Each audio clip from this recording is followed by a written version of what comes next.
Ba't naiiyak ka, anak? Naiiyak ka sa boses ni tita mo? Ayan?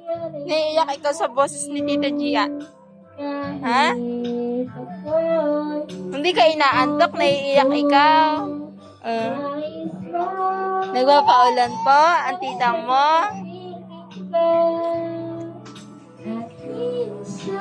Nakatrabaho na yan.